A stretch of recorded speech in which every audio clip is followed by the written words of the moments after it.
vous êtes-vous déjà demandé ce qui se passe après la mort? N'y a-t-il vraiment rien, ni paradis, ni enfer, juste un vide éternel? J'ai déjà cru cela. J'étais convaincu qu'à la fin de la vie, la conscience aussi, pas de vie après la mort, pas de présence divine, rien que le néant sans fin. Mais ensuite, je suis mort.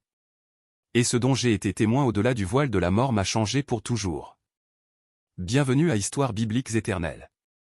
Aujourd'hui, je vais partager mon parcours personnel, un voyage qui a commencé par une incrédulité absolue en Dieu et s'est terminé par une révélation indéniable qui a changé ma vie.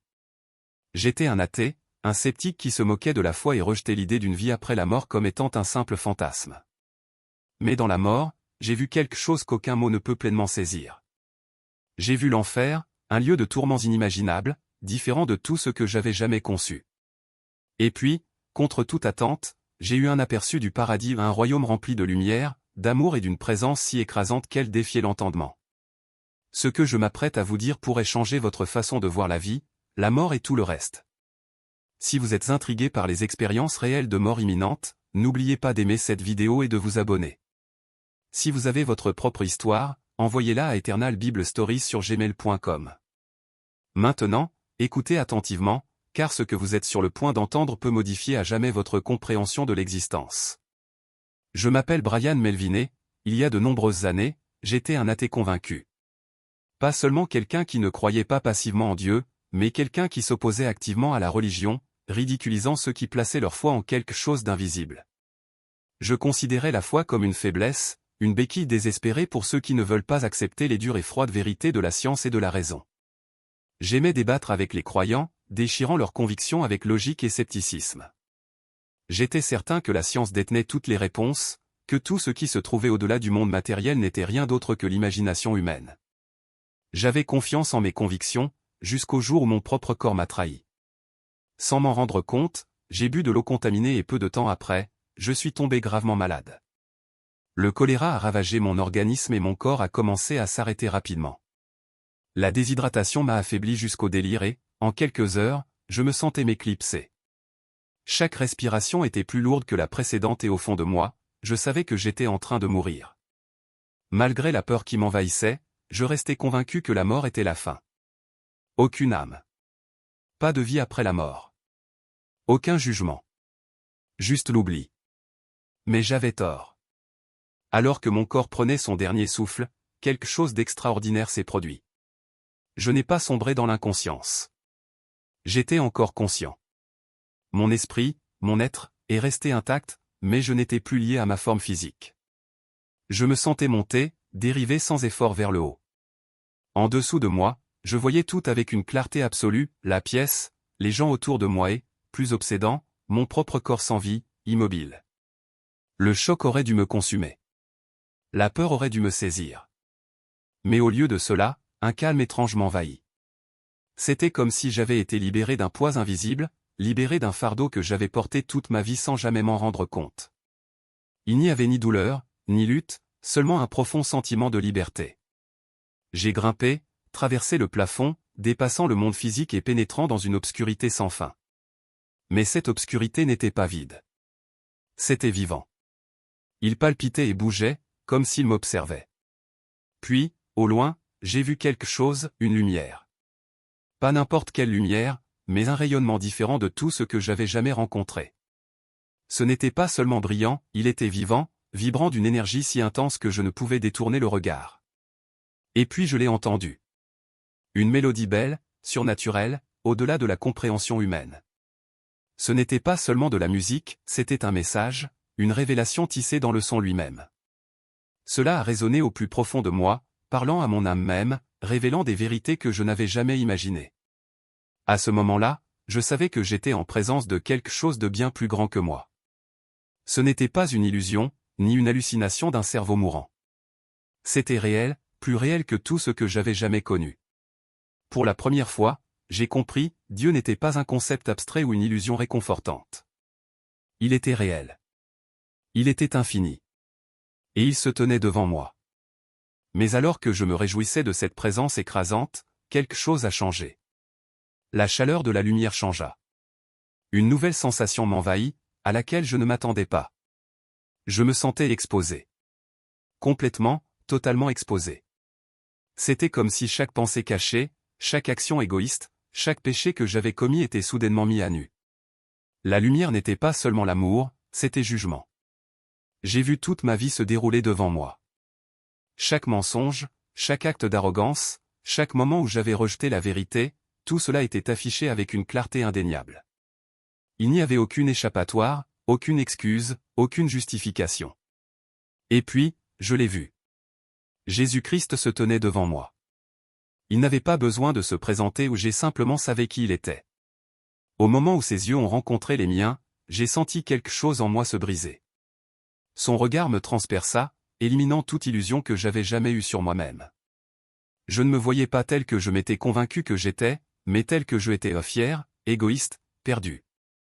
Ensuite, Jésus m'a montré quelque chose qui m'a profondément secoué. Il a révélé chaque moment où il m'avait tendu la main, les moments où j'avais été épargné par la mort, où des croyants m'avaient poussé à reconsidérer mes croyances, où j'avais eu l'occasion de me tourner vers lui. Je les avais tous ignorés. Et puis, il parla.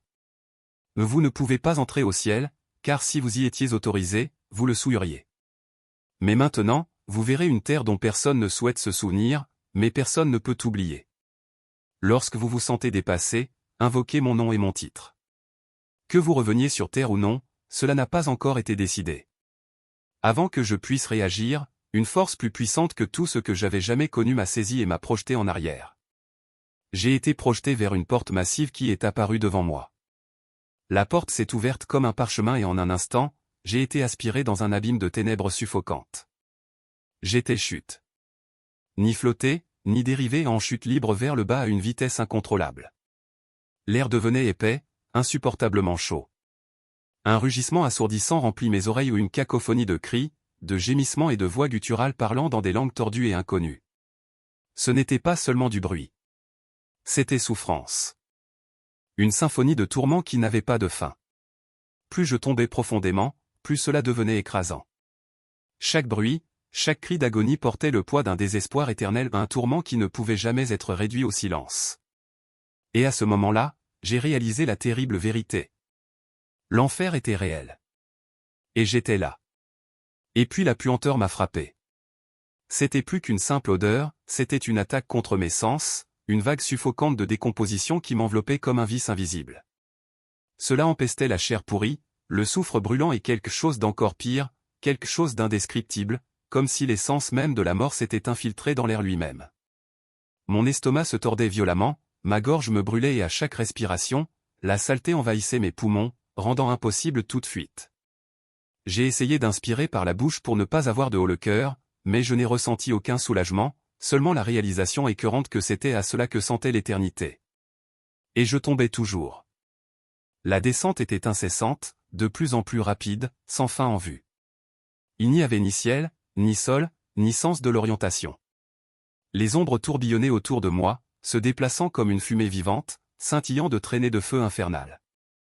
C'était comme si la réalité elle-même avait été déchirée, remplacée par un abîme qui s'étendait au-delà de l'entendement. J'ai tendu la main, désespéré de m'accrocher à quelque chose ou n'importe quoi, mais il n'y avait rien. Et puis, en un instant, la chute s'est terminée. L'impact a été brutal, chassant l'air de mes poumons, envoyant une nouvelle secousse de douleur me brûlant le corps. Mais ce sur quoi j'ai atterri n'était pas solide, il se tordait sous moi, denté et brûlant, comme si je m'étais écrasé sur un être vivant et respirant. J'ai haleté, essayant de me relever, mais le sol même palpitait sous mes paumes. Une épaisse fumée noire s'échappait des fissures, se déplaçant comme une entité consciente. Au loin, d'imposantes montagnes escarpées se dressaient, leur sommet perdu dans un vide tourbillonnant et sans fin. Au-delà d'eux, des rivières de feu en fusion se tordaient et bouillonnaient, s'étendant à l'horizon comme des veines d'agonie liquide. Mais le pire n'était ni le feu, ni les ombres, ni même le terrain grotesque. C'était le silence entre les cris. Pas une absence de son, mais quelque chose de bien pire, un vide creux et écrasant qui s'apesantissait sur moi, remplissant chaque centimètre carré d'un sentiment de désespoir suffocant. Ce n'était pas seulement le silence. C'était le désespoir, pris forme. Et puis je l'ai vu. Une maison se dressait au loin, une relique en décomposition venue d'un autre monde. Ses murs s'affaissaient, son toit s'effondrait vers l'intérieur, s'accrochant à peine à lui-même. Cela semblait déplacé, comme s'il avait été arraché à la réalité et plongé dans ce cauchemar. Pourtant, quelque chose lui semblait familier. Avant que je puisse m'arrêter, mes pieds m'ont fait avancer. L'air s'épaississait à chaque pas, s'enroulant autour de moi comme une force invisible essayant de me tirer en arrière. Et puis, des personnages ont commencé à sortir de la maison. Des gens que j'ai connus autrefois. Leurs visages étaient chaleureux, familiers, leurs voix apaisantes et accueillantes. Ils sourirent en s'approchant, leurs expressions étrangement sereines. Pendant un instant, j'ai eu envie de les croire. Je voulais croire que, contre toute attente, j'étais tombé sur une sorte de sanctuaire dans ce désert infernal. Mais le monde autour de moi palpitait. Le ciel murmura. L'air devint épais, se pressant contre moi avec un poids invisible. Et puis je les ai regardés dans les yeux. Leurs pupilles se déplaçaient, s'allongeant en fentes anormales, brillant d'un jaune reptilien maladif. En un instant, l'illusion s'est brisée. Leurs visages se tordirent, leur sourire était trop large, trop contre nature. Leur peau s'assombrit jusqu'à devenir gris cendré, leurs membres s'allongeaient en saillies osseuses acérées. Leurs dents dentelées brillaient de salive alors qu'ils laissaient échapper des grognements gutturaux et inhumains. Puis ils se jetèrent. J'ai trébuché en arrière, mon cœur battant à tout rompre alors que leurs griffes coupaient l'air à quelques centimètres de mon visage. Ils se déplaçaient à une vitesse impossible, autour de moi, me narguant, leurs cris emplis d'une faim qui faisait trembler mon âme. L'air lui-même se resserra, s'enroulant autour de moi comme une force invisible, m'écrasant sous son poids. La prise de conscience m'a frappé comme un marteau. J'étais en enfer. Et puis, au milieu du chaos, un souvenir a refait surface des mots qui m'ont été prononcés avant que je sois jeté dans cet endroit. Et quand vous vous sentez dépassé, invoquez mon nom et mon titre. Je n'avais pas d'autre choix. J'ai ouvert la bouche et j'ai crié avec tout ce que j'avais. Jésus. Jésus. Jésus. La réaction a été instantanée. Les créatures reculèrent comme si elles étaient frappées par une force invisible. Leurs cris se sont transformés en cris d'agonie, leur corps se convulsant, se tordant comme si le seul nom les brûlait de l'intérieur. Ils se griffaient le visage, leurs yeux jaunes brillants écarquillés par quelque chose que je n'aurais jamais pensé voir en eux. Peur. Ils pourraient me tourmenter. Ils pourraient me terrifier. Mais ils ne pouvaient pas me toucher. Parce que le nom de Jésus avait du pouvoir, même ici, au plus profond de l'enfer. Les créatures reculèrent, grondant de frustration, leurs formes vacillant comme des ombres prises dans une tempête. Ils voulaient me détruire, mais quelque chose les retenait. Quelque chose de plus grand qu'eux. Le sol même tremblait sous moi. L'air pulsait. Et j'ai réalisé que ce n'étaient pas seulement les démons qui craignaient son nom, mais tout le royaume. Je ne savais pas ce qui allait se passer ensuite. Je ne savais pas si j'étais coincé ici pour toujours. Mais une chose est devenue indéniablement claire. Jésus était la seule issue. Une créature m'a conduit plus profondément dans cet endroit abandonné. Ce n'était pas humain en rien ici ne l'était. Il mesurait à peine 1,4 mètre de haut, sa peau était rugueuse et écailleuse, comme si des siècles de feu l'avaient cuit et durci. Chaque souffle qu'il exhalait sortait en épaisse vague de chaleur, déformant l'air comme un mirage sur un trottoir en feu. La puanteur qui sortait de sa bouche était insupportable, épaisse de pourriture et de soufre. Je l'ai appelé Lizard Brice. Sans un mot, il leva une main griffue et déchira l'air lui-même. C'était comme si la réalité n'avait jamais été solide, juste un mince voile se détachant pour révéler quelque chose de bien pire. D'un simple geste, il m'a fait signe de passer. J'ai hésité. Mais je savais que je n'avais aucun contrôle ici. Je n'étais rien dans cet endroit. Alors je me suis avancé. Au moment où j'ai franchi le seuil, je me suis retrouvé sur une route de poussière et de cendres. Des structures imposantes s'élevaient autour de moi, empilées à l'infini comme des cellules de prison, s'étendant dans toutes les directions. Ce n'étaient pas des bâtiments. C'étaient des cages. Et à l'intérieur d'eux, les condamnés criaient. Au-dessus, le ciel était rempli de vortex sombres, tourbillonnant comme des tornades massives, tirant les âmes vers le haut avant de les rejeter dans leur prison. D'autres étaient traînés par des entités monstrueuses, leurs cris perdus dans les lamentations interminables des damnés. J'ai regardé dans l'une des cellules. À l'intérieur, un homme était tourmenté sans fin. Dans la vie, il avait pris plaisir à se moquer des autres, à les humilier, à se nourrir de leur douleur.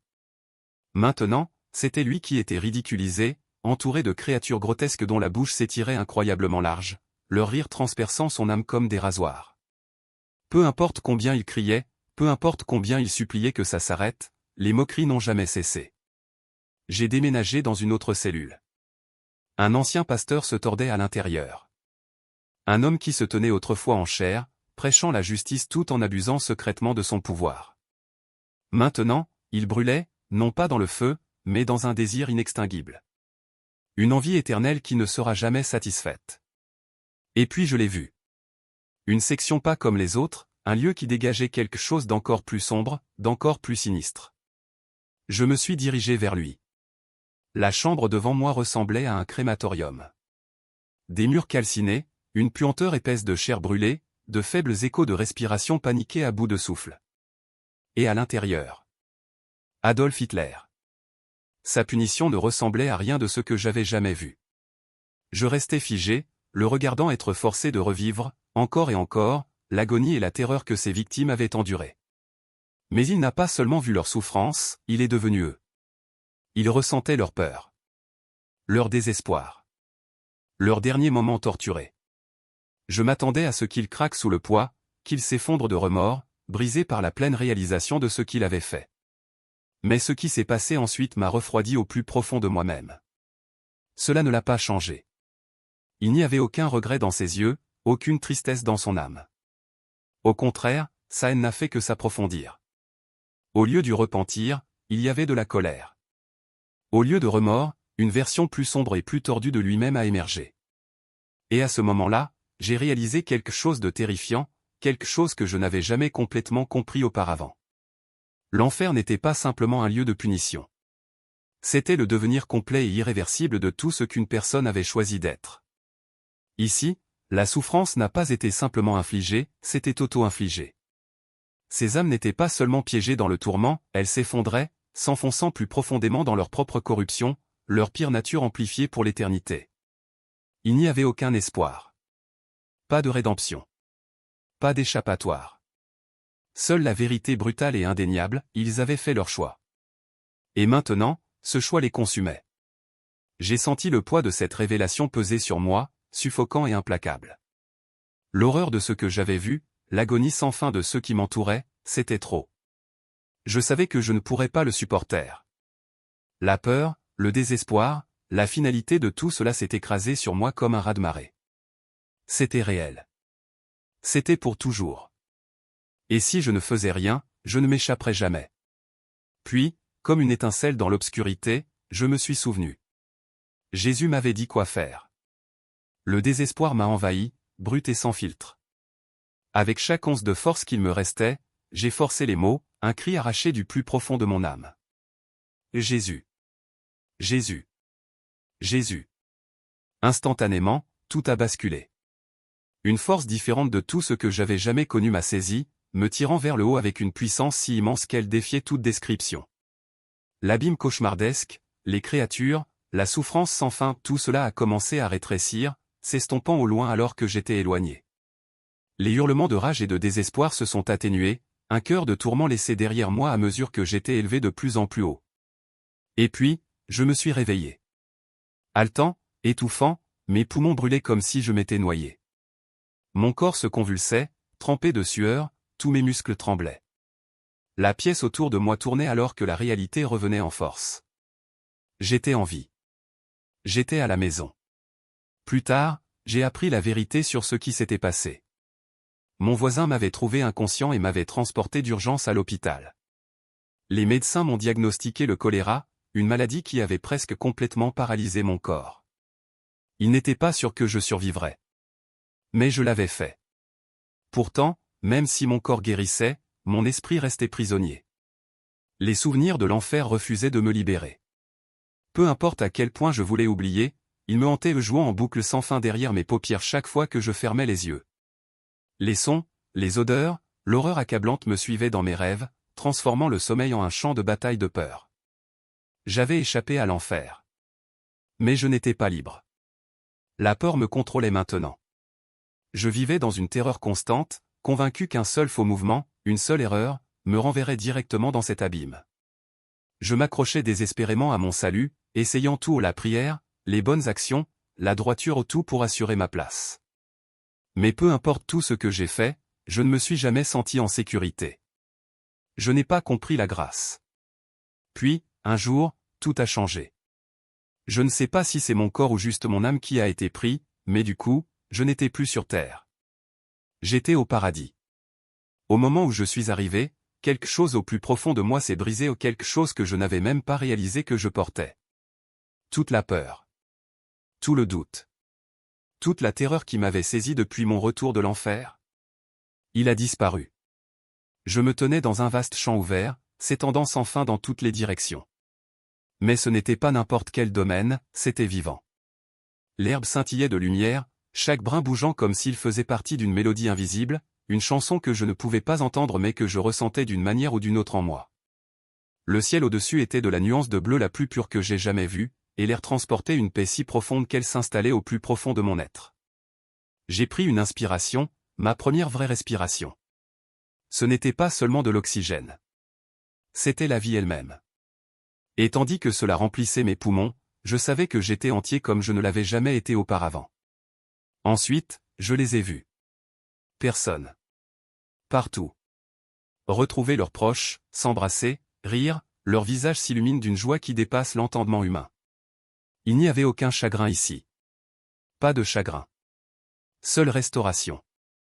J'ai vu une mère qui avait passé toute sa vie à pleurer l'avortement qu'elle avait choisi, croyant qu'elle ne reverrait plus jamais son enfant. Elle portait une culpabilité insupportable depuis des années. Mais ensuite, elle l'a vu. Un jeune garçon, rayonnant de joie, courut vers elle, les bras grands ouverts. Elle tomba à genoux en sanglotant, mais avant qu'elle ait pu parler, il l'entoura de ses petits bras et murmura. « Salut maman. Nous avons toute l'éternité ensemble maintenant. Ne pleure plus. » Au moment où il parla, toute trace de douleur, chaque once de honte disparut de son visage. À sa place se trouvait quelque chose d'indescriptible, une paix pure et inébranlable. J'ai vu des pères retrouver leurs fils, des sœurs s'embrasser après des années de séparation, des grands-parents rencontrer des petits-enfants qu'ils n'avaient jamais connus sur Terre. Et à chaque réunion, le même miracle se produisait, la douleur du passé dissoute, remplacée par un amour si parfait, si complet, qu'il guérissait tout. Il n'y a eu aucun jugement ici. Aucune condamnation. Aucun poids des erreurs passées. Seulement la rédemption. Seule la grâce. Et puis, je l'ai vu. Jésus. Il se tenait à distance, mais sa présence m'enveloppait entièrement. L'amour qui émanait de lui était écrasant, contrairement à tout ce que j'avais jamais connu. Et à ce moment-là, j'ai compris. Je n'ai pas eu à m'efforcer. Je n'ai pas eu à me battre pour mon salut. Cela avait déjà été donné. Librement. Complètement. À cause de lui. Les larmes coulèrent sur mon visage lorsque je réalisais la vérité qui m'avait échappé depuis si longtemps. Le salut n'a jamais été une question de ce que je pouvais faire. Il s'agissait de ce que Jésus avait déjà fait. Et maintenant, j'avais un but. On m'avait donné une seconde chance, non seulement de vivre, mais de partager cette vérité avec le monde. Pour dire à tous ceux qui voudraient écouter. L'enfer est réel. Le paradis est réel. Et Jésus est le seul chemin vers la maison.